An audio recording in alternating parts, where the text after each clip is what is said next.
look away from survivors who demand that this time is different. Yep. Now is the time to be bold.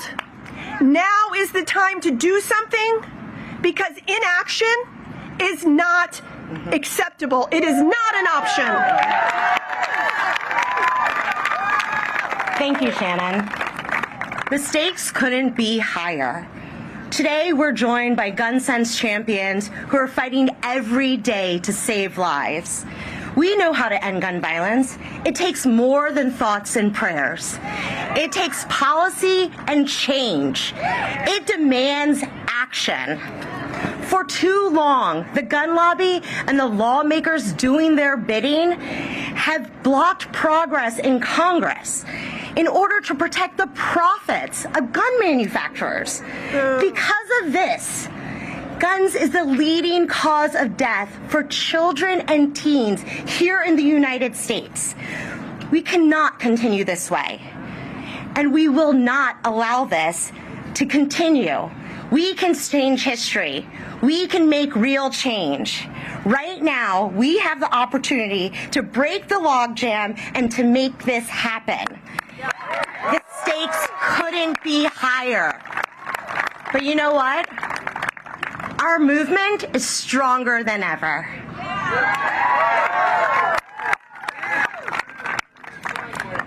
And now it is my honor to introduce a gun sense champion, someone who works every single day to make sure there is finally federal action on gun safety legislation. Ladies and gentlemen, I want to introduce Senator Chris Murphy from Connecticut.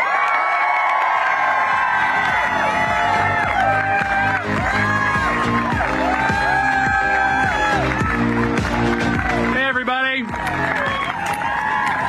Are we ready to save lives? Are we going to take no for an answer? Are we going to make sure that every single one of my colleagues in the United States Senate hears from this movement over the course of this week and next week? So listen, I stand in awe of all of you. I stand in awe of those who are behind me. Advocates, survivors, those who have lost children and brothers and sisters and parents in this epidemic. Nowhere else in the world does this happen other than the United States. Nowhere else in the world does a child like mine, like my fourth grader, have to go to school and discuss with his colleagues about where they are going to hide, where they are going to run from when a shooter enters their building. Nowhere else but the United States of America does that happen, and we do not have to accept it.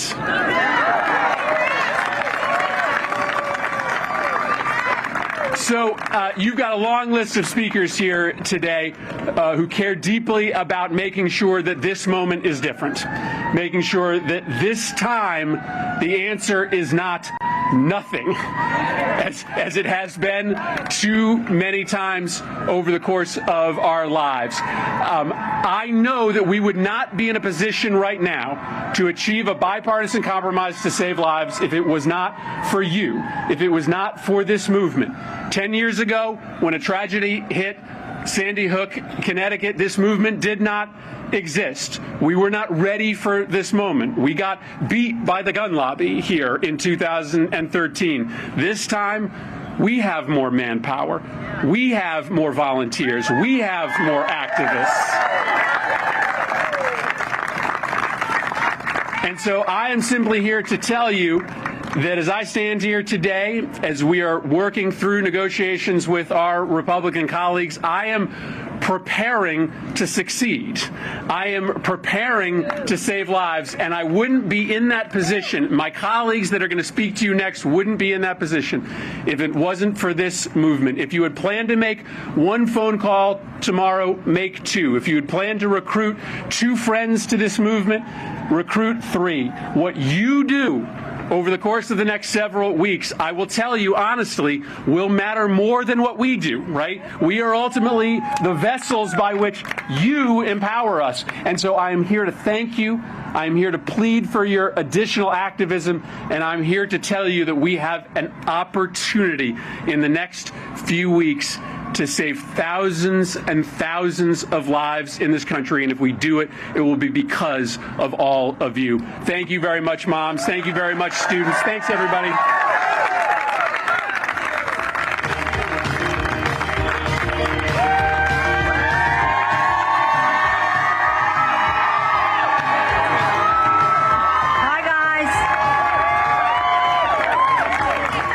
Thank you. Thank you for being here. Thank you for being there for America's children. Thank you for not looking away. This morning in our caucus, we heard something so beautiful for the children from Lucy McBath, sharing her anguish, her grief, and turning it into action to save lives. Listening to her raises the question, why? Why would someone be against raising the age so that teenagers do not have AK-47? Why would someone not want protection in their homes so that children cannot have access dangerously to guns in a deadly way? Why would we not side with our law enforcement and say these ghost guns are a danger to all of us in our society?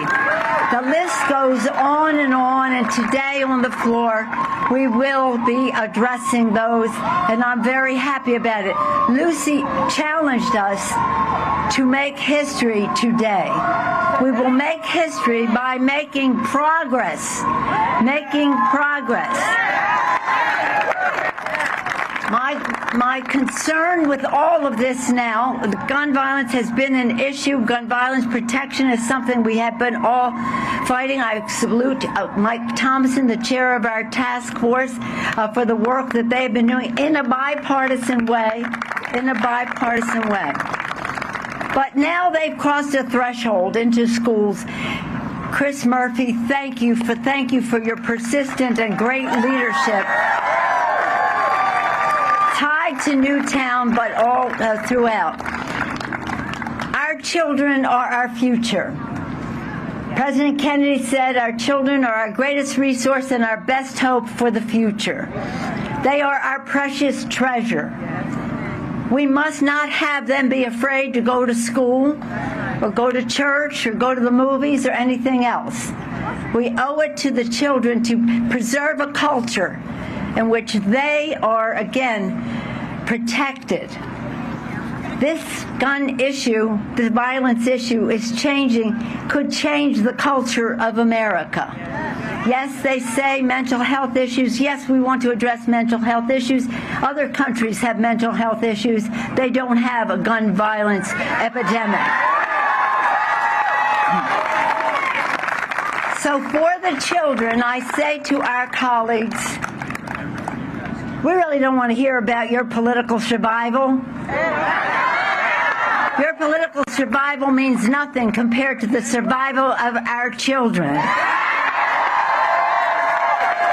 So thank you, Moms Demand Action. We had our kickoff event last week in San Francisco. Mom Demand Action. Sharon Watts, where is she? Sharon, thank you. I don't know where she is, but Sharon Watts, thank you for your leadership in this regard. A little girl, 5th grade, spoke. She lost on 2 different occasions both of her parents to gun violence. Grade school children being advocates for gun violence protection in our country, as well as moms and dads who've lost their children. You all are really the key. As Chris Murphy was saying, we can just do so much in terms of our inside maneuvering. Without the outside mobilization, we cannot have the level of success that our children need, that they deserve, and that we will not stop until we provide for them. Thank you, Moms Demand Action. Thank you. Thank you, every town. Thank you all for not looking away. Thank you so much.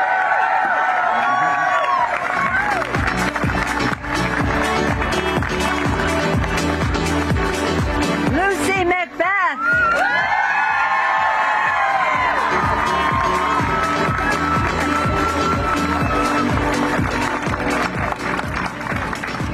And our amazing Senator Blumenthal. Well, good morning. Moms demand action for gun sense in America. Good morning to all of my family, my friends, survivors, activists, every single one of you on the front lines trying to save as many lives as you can. Thank you, thank you, thank you.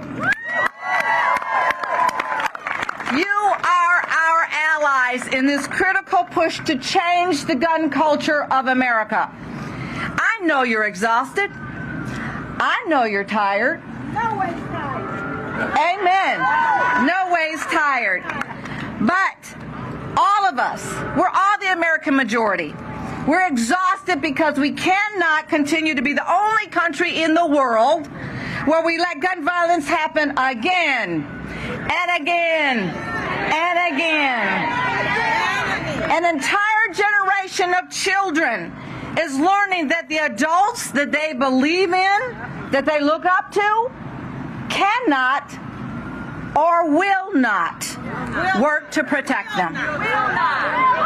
We all agree that this status quo is unacceptable. We all understand that the murder of our children, the murder of my child, cannot and will not continue on our watch. We need improved background checks and, yes, federal red flag laws, which Senator Blumenthal and I champion. Federal red flag laws. We need the tools. We need these tools so that our loved ones and law enforcement can help to keep guns out of the hands of people who should not have access to them. We need you. We need you. The American people. We need you. These are all hands-on-deck moments at this time. America needs your voices. Do not back down. Do not stand on the sidelines. Too much is at stake. There are no safe places in America anymore. No safe places. Each and every one of us knows someone or knows of someone that has been affected by unnecessary gun violence. We need your power and your influence now more than we ever have. How many more victims of unnecessary gun violence must we have? How many more victims must we memorialize? What rights do our children have as they grow in our homes and they grow in our hearts? How many more parents must receive that same heart-wrenching, debilitating, soul-wrenching call that I received the night that I found out that my son Jordan was murdered? A phone call that confirms a fear, our singular fear, that my child is dead, that my loved one is dead, and I was simply unable to protect them. The phone call that leads you to cry out to God for your grief. Was my child afraid? Did he feel pains as bullet ripped through his body? Did he know he was loved more than he could ever understand? We can do better than this, America. We must do better than this, America. We cannot be the only nation in the world where our children are torn apart on Tuesday and simply forgotten about by the media on Wednesday. And that is why, in the decade since my son was taken from me, I made a promise to him. I made a promise to you. I made a promise to my country and my community that I would fight for the rest of my life. The fight that makes sure that there are no more parents who are forced to join us in this ever-growing club of gun violence survivors, and that I and so many of us here are part of. I promise that I would take all the love and the devotion that a mother has for her child, and I would give it to you, my community, my country, to make sure that you never experience what I have experienced. All that love that I poured out on my son Jordan, that I would do everything in my power to keep Jordan's community safe, that the time would come where we could make a difference in the lives of our children and our children's children. This is that time. This is the moment. That time is now. We are facing the challenge of our lifetime. This is the challenge of our era. And we must win. God bless you all. Continue to fight on the front lines. Continue to speak with your voices. Do not step away. This is a long fight, but we're here to fight it until the end because we must.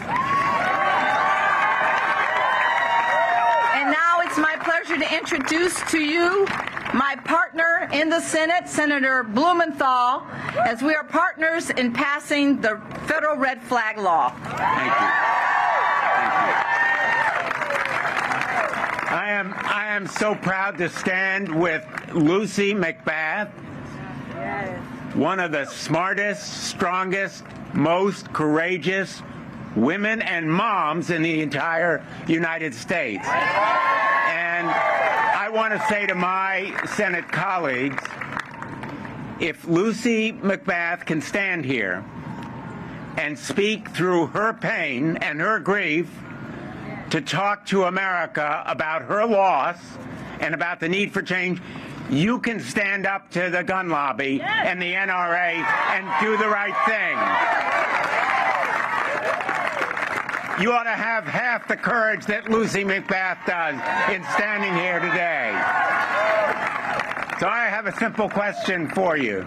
What do moms demand? Action! What do students demand? Action! What does America demand? Action! And are we going to have action? Yes! You're going to make it happen. And I want you to look around because you are in the center of power, the seat of government, one of the iconic places in the whole world, the Washington Monument behind you, the Capitol over here in front of you. You are going to get it done, and I hope that you will have this moment to tell your grandchildren about. You were there. You made a difference, and have no doubt, ever, you are making a difference. You have formed a political movement. It's grassroots, it's groundswell, and that's the reason that our colleagues are going to be at the table, as we are right now, negotiating. As Nancy Pelosi has said, the moment has found us. The moment has found you. The moment has found America. And we can't look away. So say to my colleagues, don't look away. Don't look away. Don't look away. Now I have just two more points. Number one, I want these negotiations to succeed. I want them to succeed more than anything else I've worked on right here. More than anything else I've worked on in recent history. But I'm not going to accept window dressing. No. I'm not going to accept fig leaves and check the box kind of solution. We can save lives. For me, that's the key measure. Will it save lives? Because you're here to save lives. And if we do our job, we will save lives. But if my colleagues, and I'm not naming names, but you'll see by the voting records, who is failing to do their jobs, if they fail to do their jobs, they ought to be out of a job. So tell me, vote them out. Vote them out. Vote them out. Let me just tell you, that's the voice they need to hear. You're the face they need to hear. And we need to put gun violence prevention on the ballot this November and ask tough questions. And if they can't answer them, vote them out. Thank you all. Thank you for being here. And I am proud to introduce the leader of the United States Senate, who has a history of combating gun violence prevention going back decades, a hero in this movement, my colleague, Senator Schumer. And let's hear it for Senator Blumenthal. Now, I want to tell you how I got started in politics. There was an evil war, the Vietnam War. As a student, I protested and protested and protested, and we didn't stop protesting until we won and we got out of that awful war. We are going to do the same thing with guns. We are going to protest and protest and protest until we win. And we will win. We will win. We will win. We will win. We will win. We will win. We will win. So, folks, I mean, we've seen what has wrenched our hearts. I was up in Buffalo a day or two after the shooting. I saw a little 3-year-old boy. His dad had gone to the supermarket right there in Buffalo to buy him a birthday cake. Of course, his dad never came back. And he was shot for 2 reasons. He was black and he was in a supermarket. That's it. And then we all saw the pictures of the people holding pictures of their children from Uvalde. Every one of us who has had a 9-year-old, a 10-year-old, 11-year-old remembers how proud they were when they held up that trophy or wore that T-shirt. And these kids are gone. Gone. All because, in 2 instances, evil people, 18-year-olds, were able to get their hands much too easily on an AR-15, which shouldn't be on our streets at all.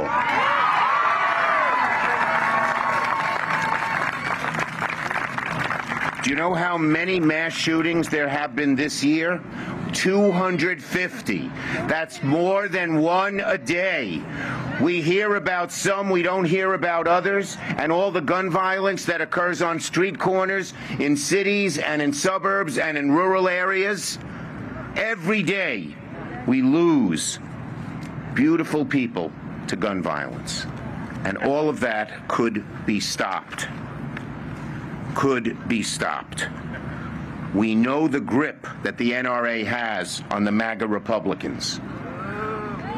But the NRA, we say to the NRA, get out of our way.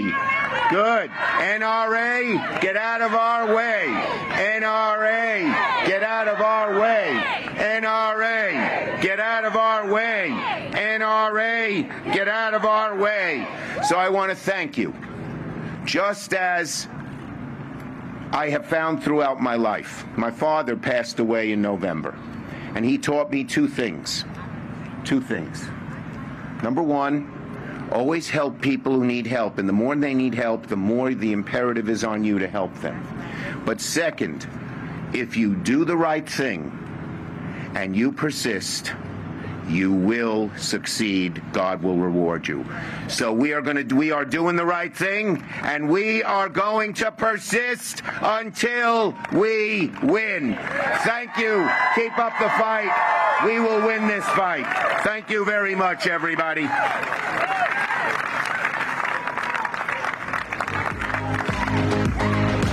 Let me introduce one of the great, I was the author of the Brady Law when I was in the House. Mike wasn't there yet. I carried the assault weapons ban and passed it over the NRA's opposition.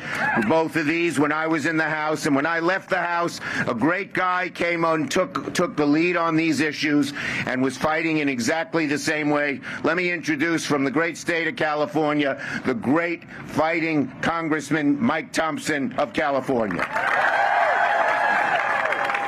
Chuck, thank you very much. It's a great honor for me to be here today with such heroes. Chuck Schumer, Nancy Pelosi, Alex Padilla, Lucy McBath. She is absolutely incredible. And the biggest heroes of all of you. Thank you very much for being here. Thank you for insisting that we don't look away. And make sure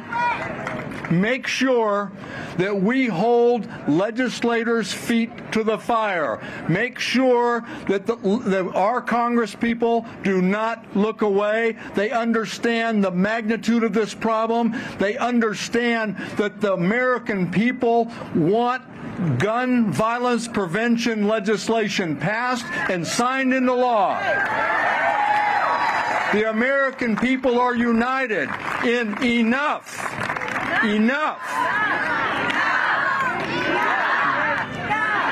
So today in the House, under Speaker Pelosi's leadership, we're going to pass a package of bills. And these bills are focused on gun violence prevention, and most important, they're focused on saving lives. We've had too many mass shootings. Every day, 30 people are killed by someone using a gun. You had suicides and accidents. It goes up to 100 people a day. Enough. This package of bills, the Protecting Our Kids Act, will save lives. When you put a law on the book that breaks bad on gun trafficking and straw purchasing, it saves lives. When you put a law on the books that says you have to be 21 to buy an assault weapon, it saves lives. When you put a bill on the floor, a law on the books that says no more ghost guns, no more bump stocks, it saves lives. When you put a law on the books that says you have to store your firearms safely, it saves lives. When you put a cap on the capacity for magazines, it saves lives. Today, we're going to pass legislation over to the Senate that will save lives. And we're able to do it because of all of you and the hundreds of thousands of others like you across the country that are demanding action, that are demanding that we pass laws that save lives. I'm a responsible gun owner. I believe in the Second Amendment. Everything we're doing fits into those confines. Everything we are doing is appropriate. Everything we're doing saves lives. Don't look away. Don't let the Congress members look away. Let's pass these laws. And now it's a great honor for me to introduce a friend of mine and a great senator from my state, California, Senator Alex Padilla.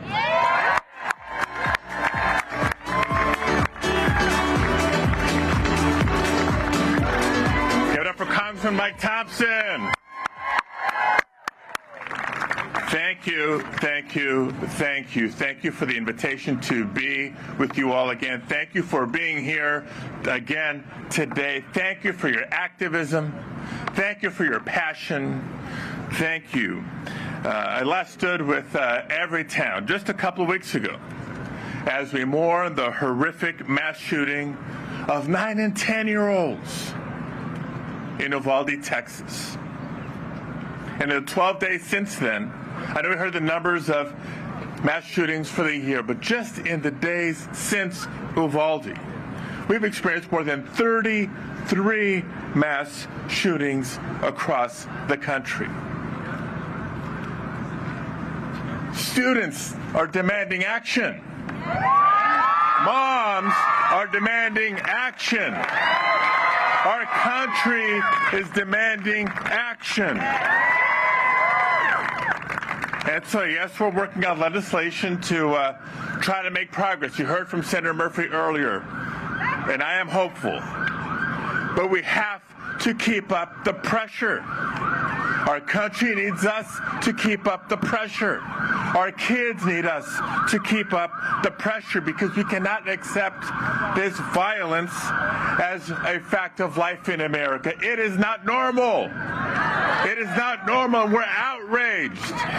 We need Republican members of Congress to also be outraged. The American people should feel safe when we go to the grocery store.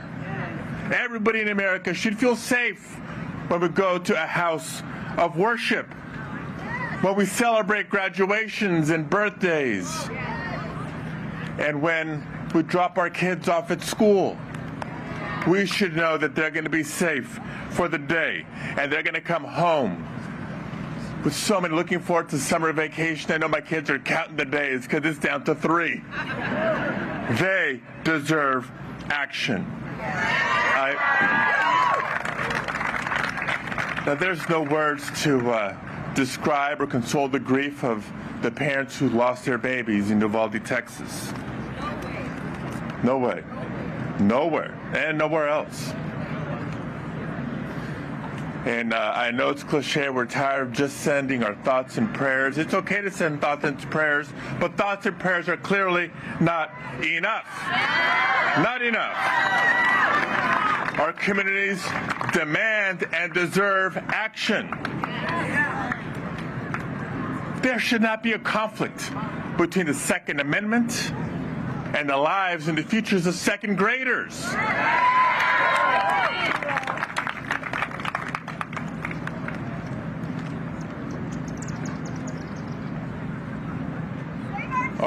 Save our children.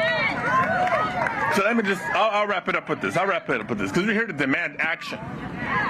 Every member of Congress shouldn't just listen to us demanding action.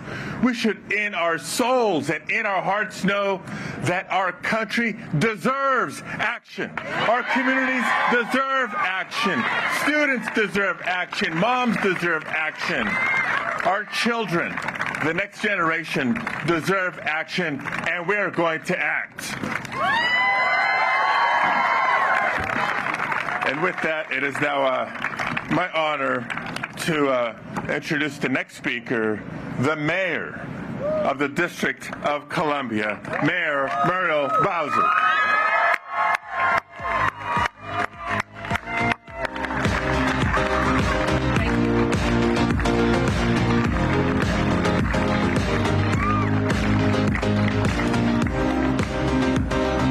Good morning, everybody. I'm Muriel Bowser. I'm the mayor of Washington, D.C. I'm a mom, and I demand action. I'm pleased to be here with moms who demand action. I want to welcome you to your nation's capital, and I want you to know that you are joined by a team of Washingtonians who refuses to give up this fight until Congress does its job. I'm joined today by members of my peace team. Linda Harper, who is the first director of our Gun Violence Prevention Office, our Deputy Mayor for Public Safety, our Director of African American Affairs, our Director of Victim Services, and our Chief of Staff for the Violence Prevention Office. This is what they do every day. Keep us safe from guns. Last week, I stood with a mom. Her name is Crystal McNeil. Crystal is a mom of Davon McNeil. Davon was 11 years old when he was shot and killed by a stray bullet in Washington, D.C. on July 4th of 2020. Crystal has been through the unimaginable, but even through her grief, she continues to advocate for and work towards a future with fewer guns on our streets and more peace for our children. We owe it to Crystal, every mom, dad, child, and grandma, every person in our country who carries with them every single day the trauma of gun violence. We owe it to them to pass common sense gun reforms in our country. Whether we're talking about a mass shooting in a grocery store, or in an elementary school, or an 11-year-old boy like Davon, who wore number 3 on his jersey, who was just walking home from a barbecue, or a little girl, Nia Courtney, who was just standing on a corner near her home. We have to act now. I know I speak for a lot of America's mayors. Mayors are on the front lines. We can't afford to walk away and not do our jobs every single day, and we can't let this Congress do it either. People in America's cities and towns are scared. They're frustrated. Our parents are scared and frustrated just to drop their kids off at school. Today, we are America's majority. We represent those who think that there is a better path forward. It is common sense to require background checks for guns. It is common sense to ban AR-15s. It is common sense to require red flag laws and to ban weapons of war on our streets.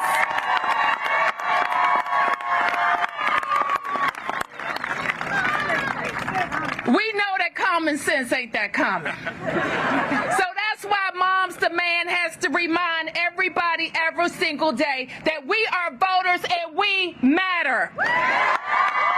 We speak for the majority of Americans who want change. Let me tell you about my town. We have the strongest gun laws in the country in Washington, D.C. But it's not just enough for us to do it one city or one state at a time. We know that guns travel across state lines, and so do the people who buy them, so that they can use them to assault us. So on behalf of 700,000 Washingtonians, taxpayers, I want to thank you for pushing this Washington, to act. It is during fights like this when we are reminded about the glaring disenfranchisement of D.C. residents.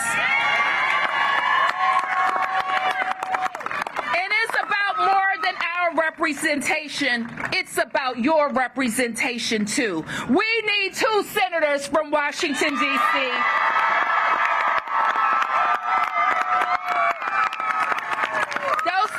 Will represent our values, and I assure you they will be for common sense gun reform.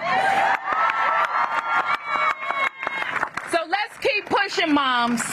You know how the saying goes. There's nothing like a ticked off group of moms who are organized to change the world. Moms demand action. Thank you.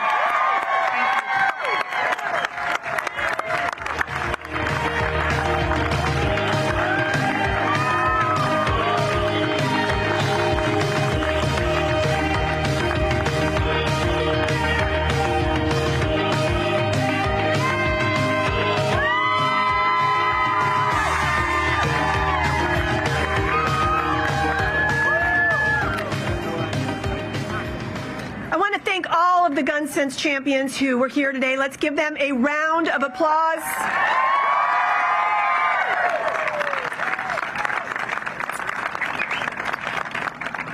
And next, we are going to hear from some members of our Everytown family and from a number of partners who do this work every day to end gun violence. First up, Army veteran survivor of gun violence, and incredible Moms Demand Action volunteer from South Carolina, Melody McFadden.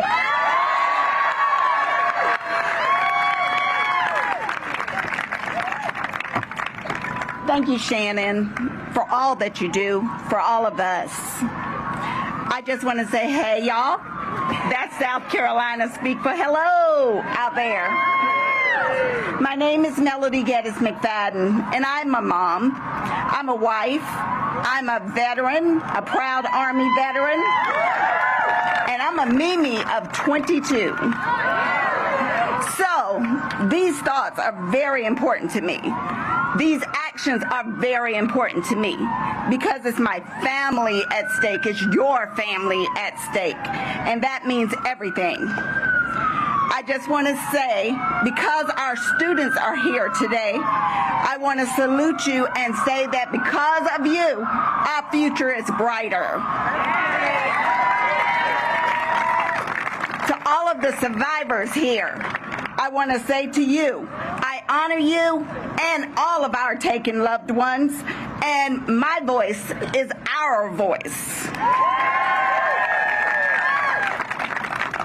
I'm a survivor of gun violence because my mother, Patricia Ann, and my niece, Sandy Patrice, along with several other loved ones of my family, were taken in senseless gun violence. It breaks my heart every day that I have to do this work, but it is what needs to be done so that no one else understands what we go through every single day. I'm an Army veteran, and I know that many Army veterans, Navy, all of the armed forces are losing people every day to gun violence. It's something that we must talk about. We served, and we need to protect our veterans.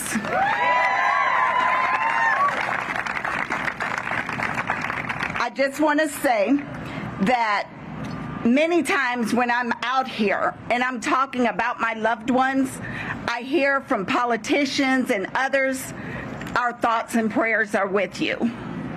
As a minister of the gospel, as a member of the clergy, I know all about prayers and faith. And prayers are very valuable.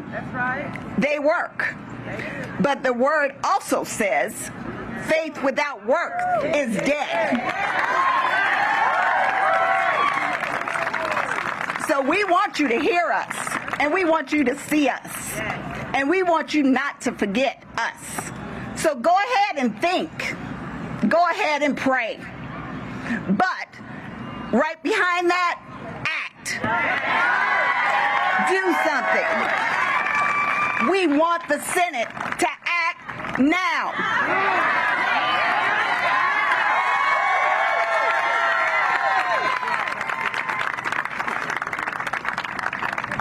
Good morning. My name is Art Acevedo, and I was a police chief.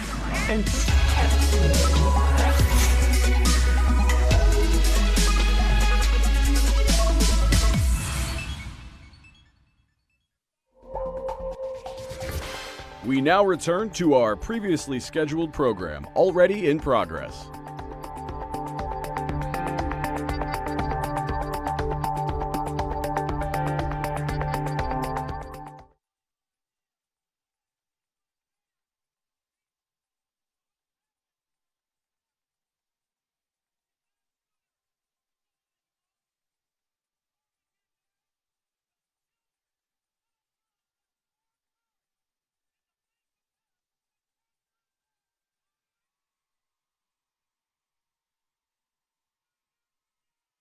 For children! We're here today for our brothers and sisters! We're here today to back the blue! I don't need you to back the blue in words! I need you to back the blue in deeds! Those cops may have cowered, but they were facing death! All you're facing here is the loss of an election! Why do you think God put you there? You are for the cowards. And I'm not here as a Republican. I'm not here as a Democrat. I'm not here as a conservative. I'm not here as a liberal. I am here as an American and a child of God to say enough is enough. Don't look away. Lead. And if all you're going to offer, Ted Cruz, is thoughts and prayers, because I've seen your face at these shooting scenes. I've been there with you. I don't need your thoughts and prayers. I need you to use the door that the good Lord opened to you to act. We need action. And if all you're going to offer is your thoughts and prayers and the speaking points that the NRA and the gun lobby, which is out of touch with its own membership, because conservatives are tired, gun owners are tired, then you have one of two choices. Become a member of the clergy or be a lobbyist, but get the hell out of office. Thank you all. Don't look away.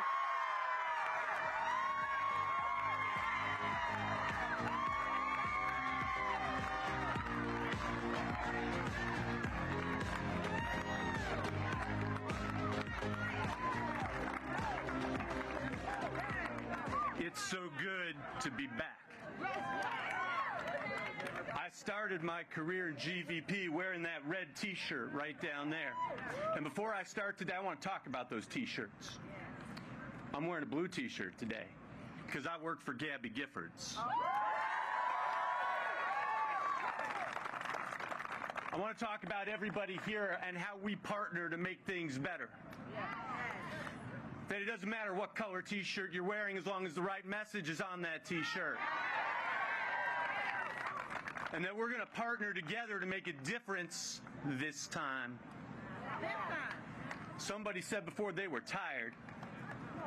I'm angry. So you all know, some of you know me and some of you don't, but I've been a firearms instructor for close to 25 years. I know that my Second Amendment rights and supporting practical gun safety measures are not mutually exclusive, they are necessary and prudent and urgent.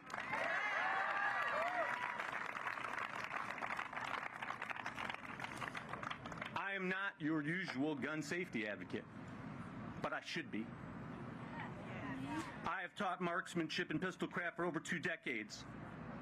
I am a survivor of gun violence, and I've lost 4 people close to me in the last 6 years to firearm suicide. Gun violence leaves more than just scarred tissue. That's right. It leaves you with more than physical damage. Yeah, that's right. It leaves you with holes in your heart that tear at your soul. Yeah. So we're going to fight for the soul of America, and we're going to win.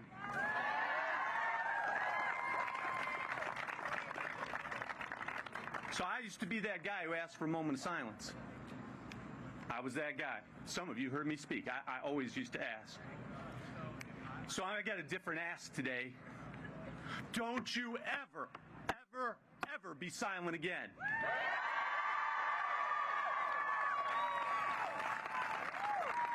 A tragedy is never positive, but if you have any questions about the need for our voices and the need to stand up and why your voices right here need to be heard, you need to know it hasn't just been since Columbine. It hasn't been just Sandy Hook or Pulse. This goes all the way back to the 1970s when semi-automatic weapons started coming home from Vietnam. This has been since it affected our inner cities and gang violence and rural violence. It's not a condition of geography. That's right. It is a national condition. That's right. It affects all of us. So, one of my mentors is sitting behind me. Brenda, this is for you. I use a line with my friends, I'm okay, but I'm not all right. That's right. That's right. Well, I'm not okay, and I'm not all right. That's right. I'm a gun owner, and I'm angry. I want to dispel a myth here today.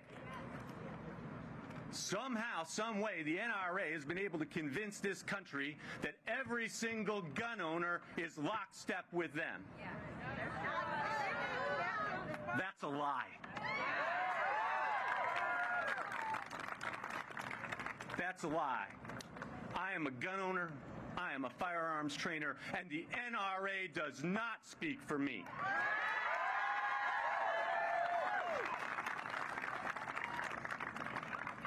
I told you before I was angry. I'm angry that the leading cause of death for children 0 to 19 are bullets.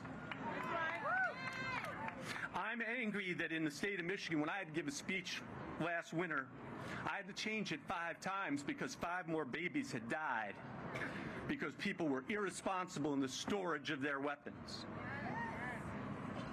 I'm angry that when I was on vacation seeing my best friend in Indianapolis, there was a mass shooting on the ground. I couldn't escape. It didn't matter where I went. It doesn't matter where we go. It's everywhere. So my anger has been a steady rise to a vicious boil. And I was going to say it's days like these it boils over, but the truth is it's boiling over all the time. It's boiling over every day, every hour, every minute, second. I always seem to be angry now. So be angry with me.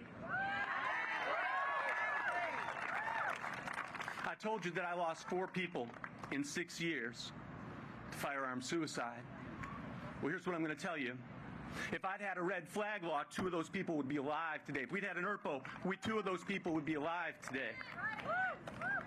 And if we'd had a safe storage law, 2 more of those people would be alive today. And I'm telling you, and I'm going to give on this one, if we treated mental illness seriously in this country, 2 more of those people would be alive today. So I told you I'm angry. I'm going to turn that anger into action, and I want all of you to do it with me. I'm going to make partners here, but we're advocates. We need to break down doors.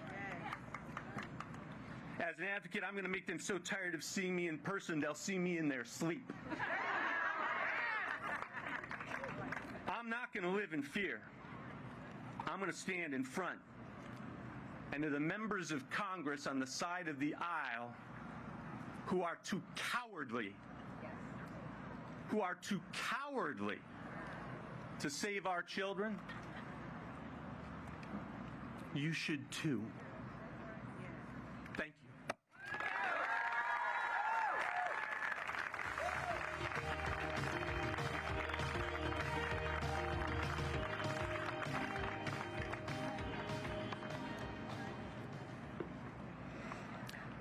My name is Kelly Diane Galloway, and I'm born and raised in Buffalo, New York. My fight is simple.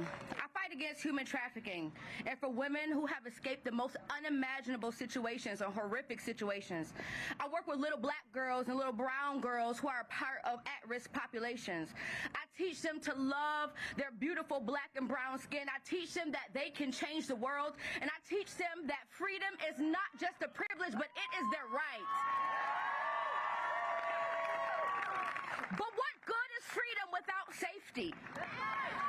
What good is freedom if they can't go to the grocery store and buy a bag of chips without having to hide in a freezer because someone has opened up fire in the only grocery store in their community? What good is freedom if they can't go to school and be sure that they will make it back home so their parents can tuck them in at night? What good is freedom if my family can't heal from January 5th, 1998, when my hero was gunned down walking home from the store? See, less than a month ago, there was a terrorist attack by a white supremacist that hunted people that look like me down in a grocery store. Since then, some people have come to Buffalo to help, and some people have left. The cameras came, the cameras are gone. And now Buffalo, with some of our allies like the Community Justice Action Fund, are still working to heal the city. That's right. But we're calling on our elected officials to do what we elected them to do. And in simple simple ways for me to be able to put that is we want them to do something that I teach all of our girls, and that is to be a thermostat and not a thermometer. See, a thermometer reacts to its environment. It reacts to the temperature around it. But elected officials are called to be thermostats. Their assignment and their duty and their job is to shift and to change and to bring the community action that we need present. I don't want to see any more temperature takers in elected seats. I want to see thermostats. I want to see people who are really about that life, really about bringing change that we need. We need background checks. We need funding for community organizations like mine that help prevent gun violence. We need a ban on assault rifles. We need a hate crime bill so that people that look like me can actually feel safe. I love prayer, but I also need policy changes as well. Remember what I said before about what good is freedom without safety? Well, let me tell you the truth. There is no freedom without safety.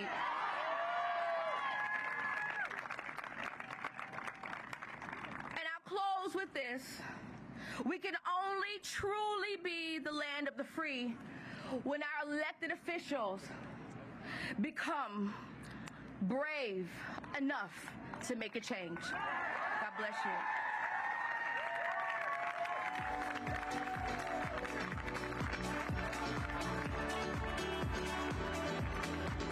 It is now my privilege to introduce Congresswoman Sheila Jackson Lee, who has been fighting for this for decades. She is also the lead sponsor of the Protect Our Kids Act. Congresswoman.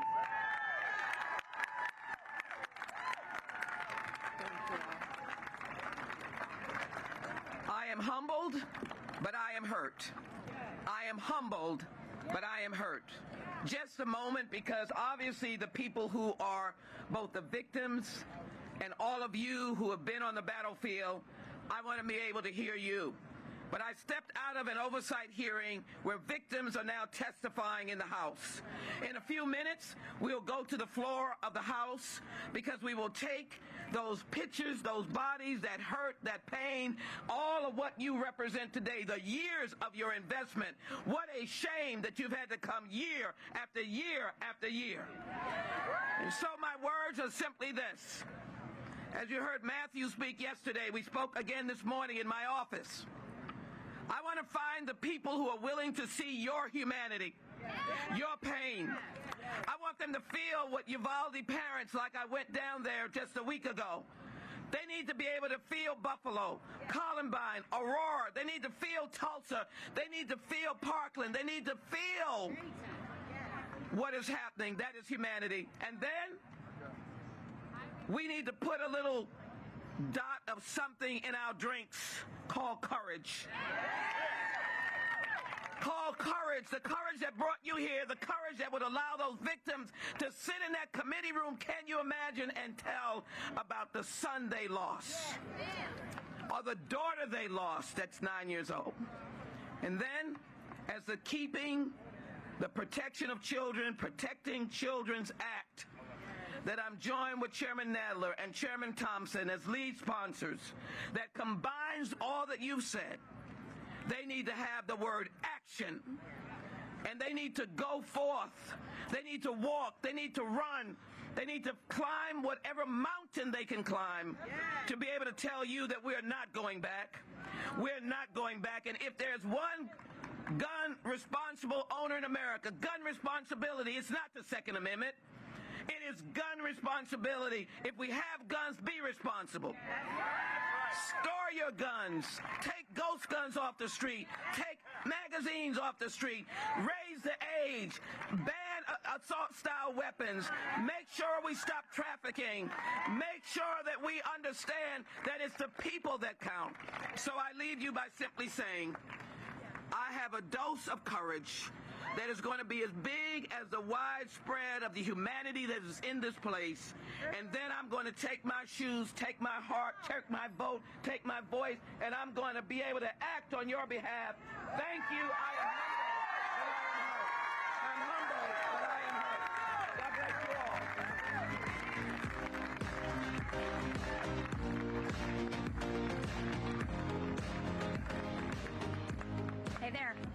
I'm Liz Dunning.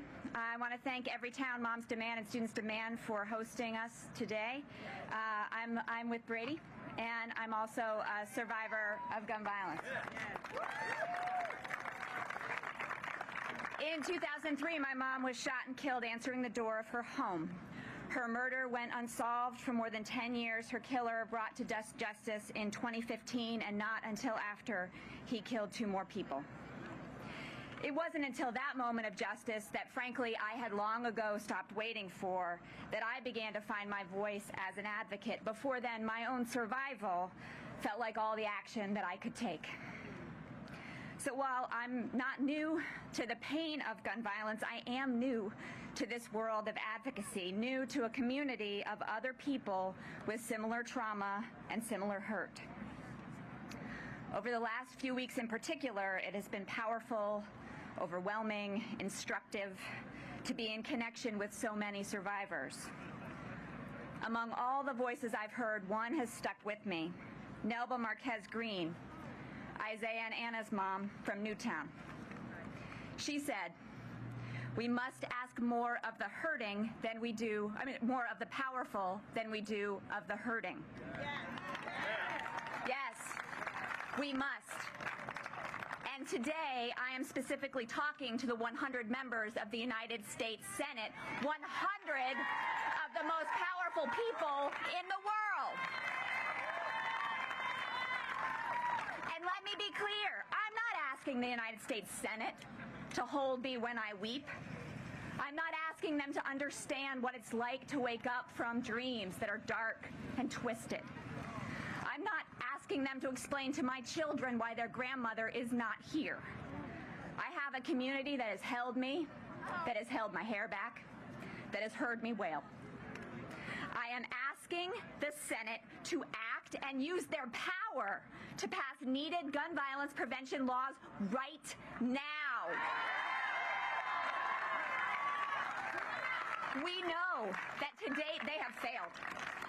They have sat on 2 bills that the United States House of Representatives passed with a bipartisan majority over a year ago. Since they passed, over 50,000 Americans have died from gun violence. Those bills would expand and strengthen Brady background checks, policies that over 90% of Americans support. You know this. They will immediately make Americans safer, saving American families from the pain that mine will carry forever. Ensuring that prohibited purchasers like the man that killed my mother can't buy a gun. Right. The Senate must assume the mantle of leadership and take action against an epidemic that's killing more than 100 Americans every day. I'm grateful for the courage, the voice, the bold action of survivors, all of us hurting and beautiful together. And yes, the United States Senate must hold our gaze now, must not look away, but be reminded in the moment more than just our hurting, our pain, our trauma, their fear. They must be reminded in that moment, in that gaze, of their power to take action now and save American lives. We must ask more of the powerful than we do of the hurting.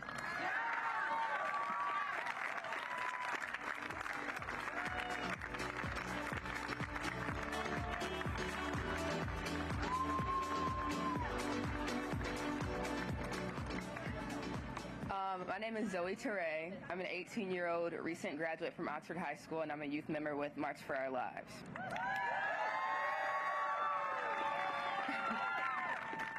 I needed that, so thank you. November 29th, 2021. November 29th was the last good day. Besides COVID, me and my classmates at Oxford High School had been having a semi-normal year. We had football games, homecoming, and classes that felt too long. Little did we know that November 29th would be the last normal day. November 30th, 2021. November 30th is a day that haunts me. 12:45, my friends and I are usually late to class after lunch, but decided to be on time that day. My friend asked me if we hear a noise like pops like balloons somewhere in the school. I say no, and some girls say yes. 12:51, it happens. We realize the sounds weren't balloons after all. I grab my phone from the charger, 11%. We sit in the back of the room. We talk, we text, we call, we cry. We wait in terror, fearing for our lives until the gunfire comes to an end. That day, a shooter entered Oxford High School and left 4 of my classmates dead. I will never get the chance to greet Justin in the hallways again. I will never again get the chance to be annoyed by how loud he was at football games. I will never get another pool day with Madison, her little sisters, and Emma. I will never get to hear, as I'm sure it was a privilege, Hannah's infectious laugh. This heartbreak doesn't include the side effects of trauma. Over these past 6 months, I have barely slept one peaceful night. I wake up not knowing the year, and I don't want to look at my phone to check. I am and always will be on my guard, searching frantically for any sign of danger. Nothing about this has been easy. I was drowning. Now I'm floating. I want to be able to swim in this sea of grief, or not in a sea of grief. The number of shootings this year is unequivocally devastating. More shootings than there are days in the year is the new normal. Guns being the leading cause of death in children is the new normal. Our elected officials have the power to save the next child, the next teacher, the next victim. These laws that need to be passed, universal background checks, extreme risk protection orders, safe storage requirements, they can change this epidemic, this plague for the better. Save the next Madison, the next Justin, the next Tate, the next Hannah. Save them before it's too late.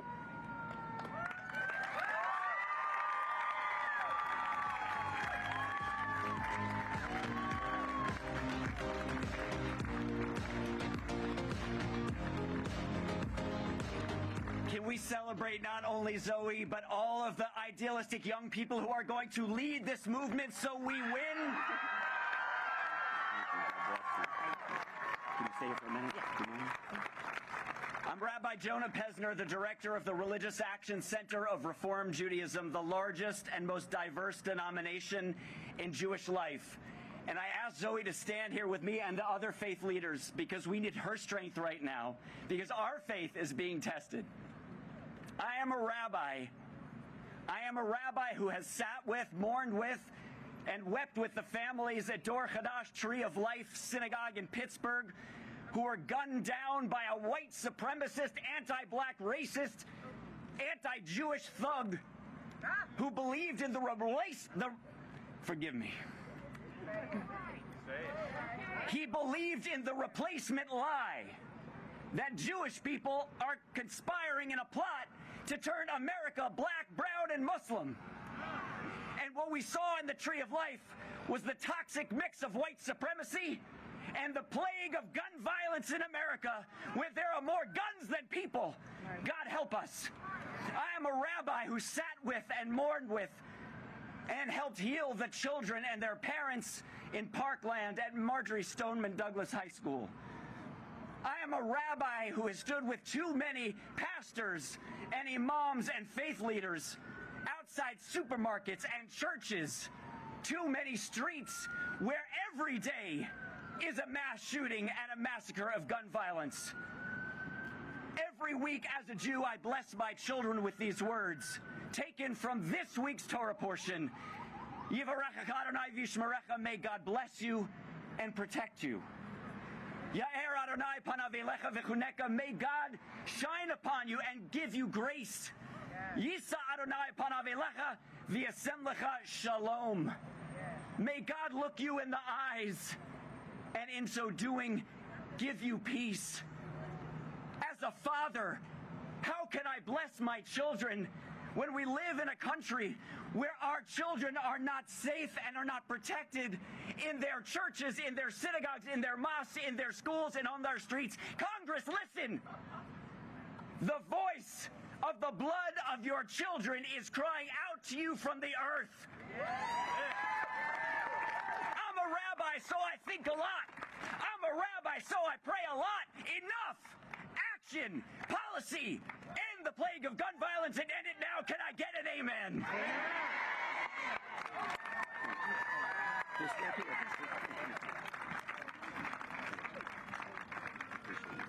Amen and amen. My name is Reverend Dr. Leslie Copeland Toon. I'm the Chief Operating Officer for the National Council of the Churches of Christ in the USA. And I'm like you, I'm here today to say enough is enough. I've had enough. We've had enough. The civil rights activist and organizer Fannie Lou Hamer once said, "I am sick and tired of being sick and tired." That's right. And her words resonate today because we are sick and tired. We are sick of our children being gunned down in schools. We are tired of lawmakers doing nothing about it. We are sick of our elders being murdered in grocery stores. We are tired of the gun lobby telling us we have to live like this. We are sick of white supremacists using guns to terrorize our communities. And we are tired of thoughts and prayers that are being used as excuses to do nothing. We are sick and tired, and we have had enough. Now, I come from a Baptist tradition, so I believe in the power of prayer. Yes. And I believe that prayer is an action word.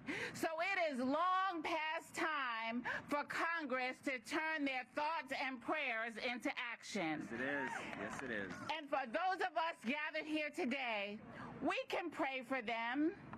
We can pray that they have courage, but we can act to make sure that they vote for common law, common sense gun legislation.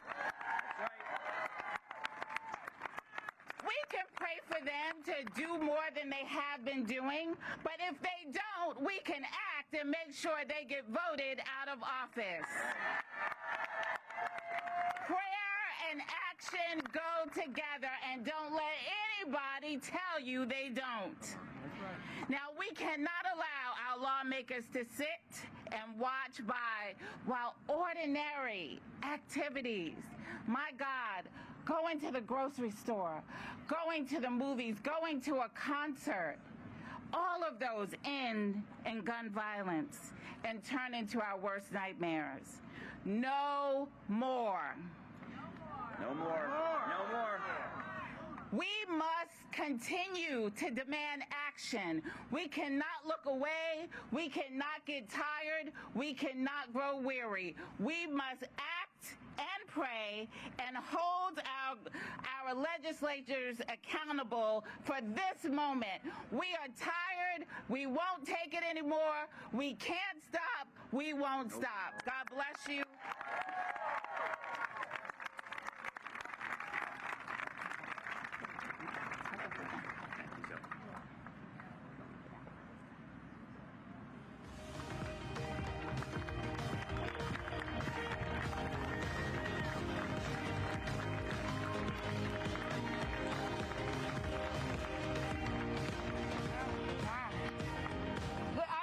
Everybody. I didn't prepare anything, so I'm just going to talk. I hope that's okay.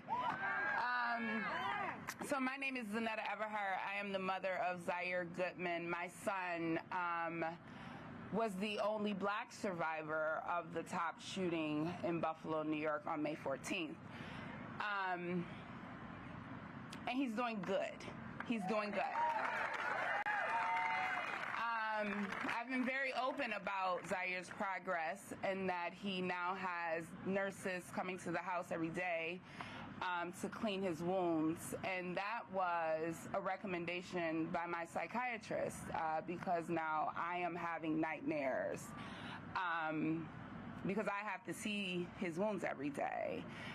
Zaire currently has shrapnel that is starting to come out of his skin, and the doctor said he'll probably live with that for the rest of his life.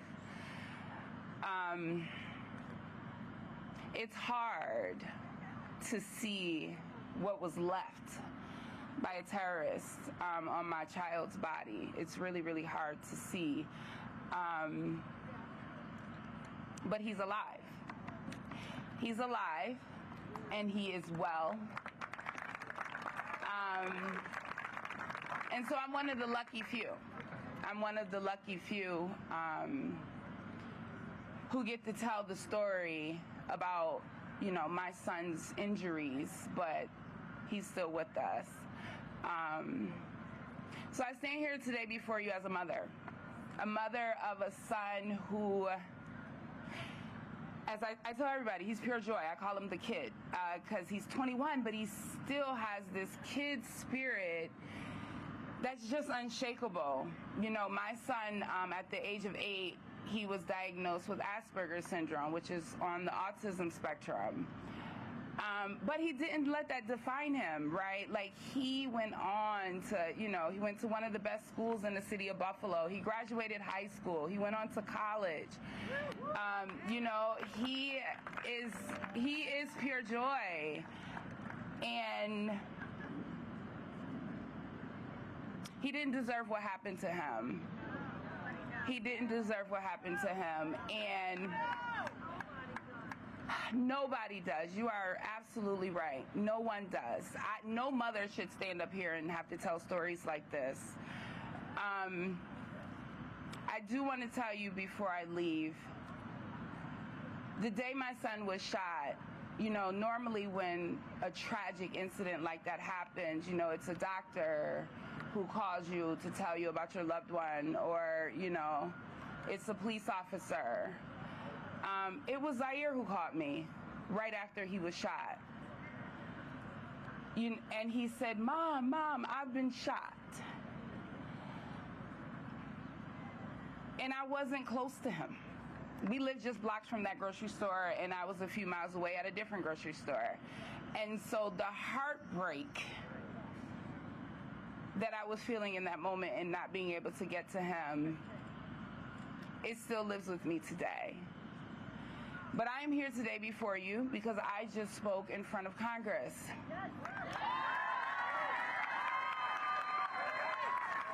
And this is a sad situation. It is a hurtful situation. But I'm a fixer, and I believe in fixing problems. And so today I told Congress our problem. We have a gun problem in this country. We have a racism problem in this country. And we have an education problem. And I stand again before you, and hopefully they're watching, to say, I urge you, I plead with you, I beg you, I will help you do whatever is necessary to pass common sense gun laws in this country. Thank you all.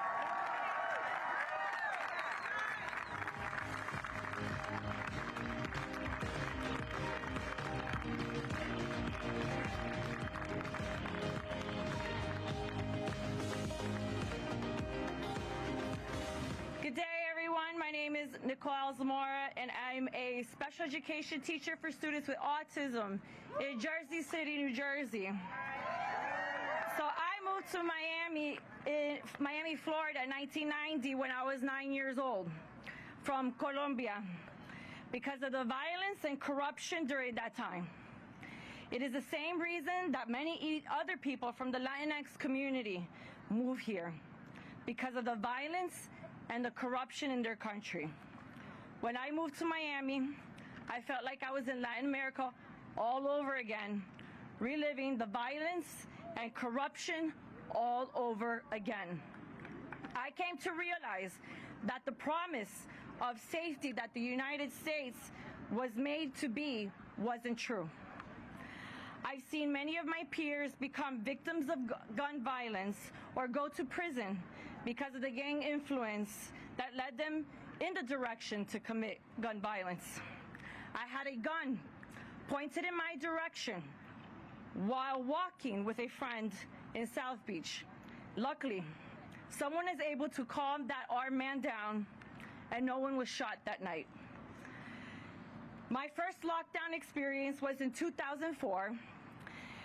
At an elementary school, I was a third grade inclusion teacher, and it was also my first year teaching. Just looking at my students hide underneath their desks, I came to realize that if someone came into our classroom to shoot us, we would all be dead. My second lockdown experience was in December 2019, after a mass shooting against the Jewish community in Jersey City. Again, I was in lockdown with my students with autism until 7 p.m. And again, luckily, no one in my school was hurt that day. One student in my classroom had asked me if he could call his mom. He called his mom, and the first thing he said to his mom was, "Mom, we're going to die." That moment was forever drilled in my head, listening to my students say, "Mom, we're going to die." And every time I hear about another school shooting, it takes me back to my childhood and my lockdowns, because I think that could have been me. Now I also have to worry about my 12-year-old daughter's safety and worry if she could be next. Since the shooting in Marjorie Stoneman Douglas High School in Florida, I said enough is enough. I decided to take action by doing what I can to advocate against gun violence by doing what I do best, and that is to educate. I and many volunteers from every town in Moms Demand Action work across the country to educate parents, caregivers, etc., about the importance of safe storage, whether you're a gun owner or not a gun owner, through the Be Smart for Kids program.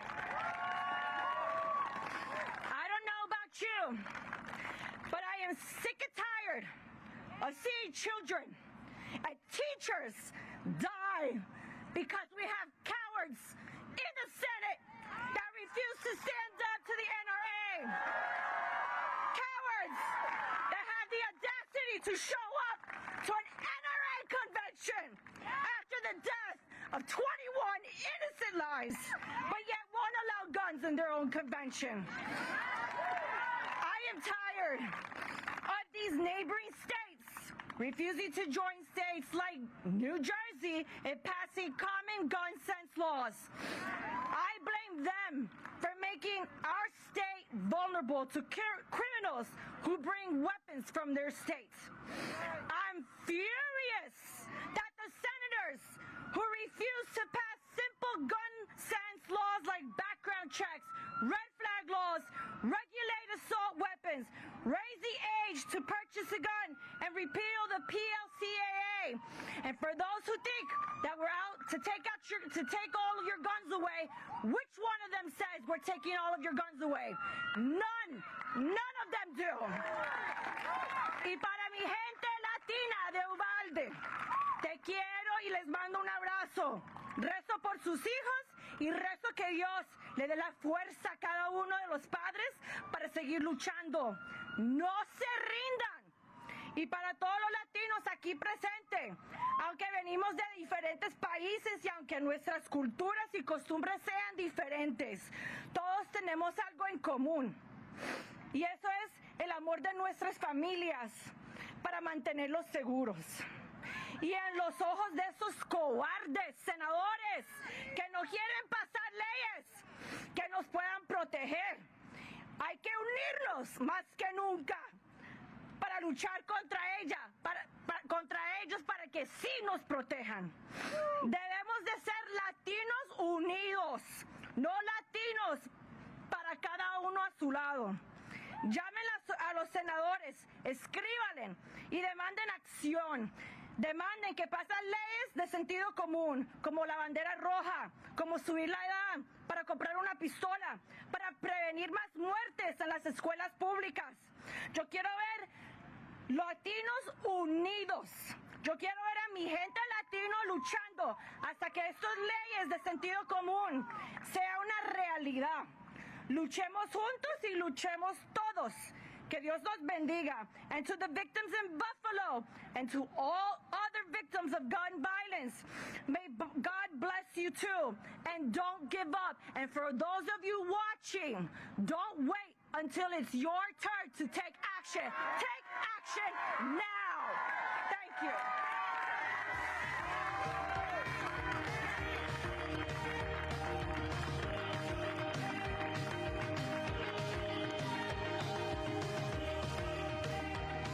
Congress, can you hear us? Are you listening? Don't look away. Don't look away. Don't look away.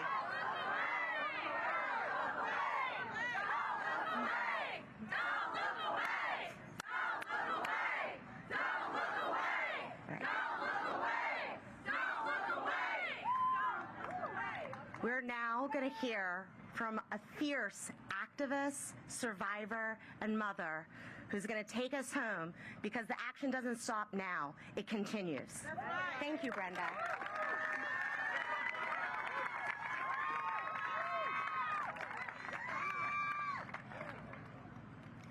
She said all of that, but what she didn't say is that I'm first and foremost the mother of Sean Moss. I stand here advocating on his behalf, advocating on the behalf of those standing behind me, because we've locked arms to inform Congress that we're not going away.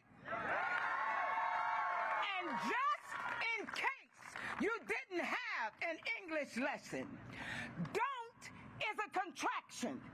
It means do not. And it comes with consequences when you don't follow the instruction.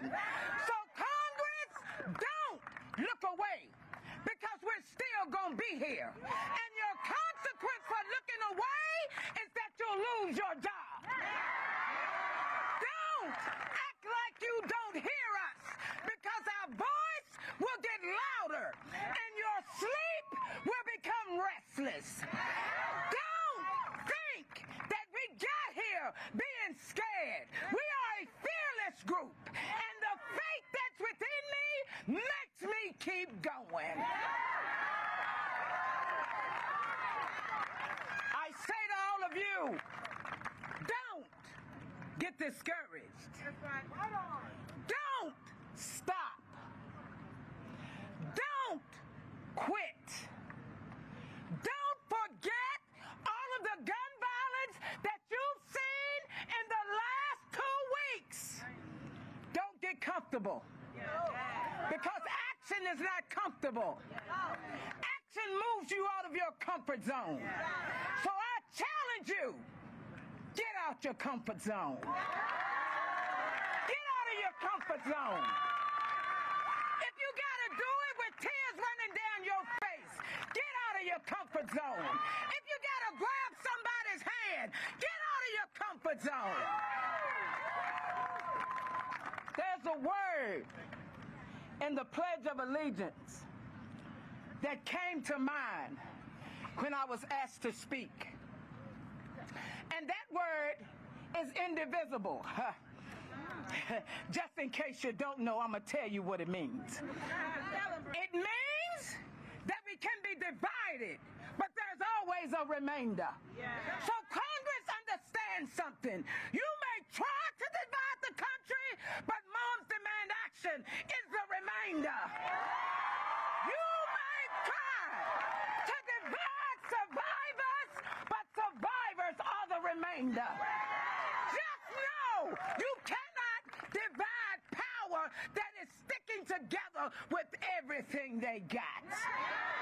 Be indivisible. Be indivisible. If everybody don't go, you go. If mama don't go, you go. If daddy don't go, you go. Survivors, if don't nobody else go, we go. This is what we demand. Why? Because we fight until we win.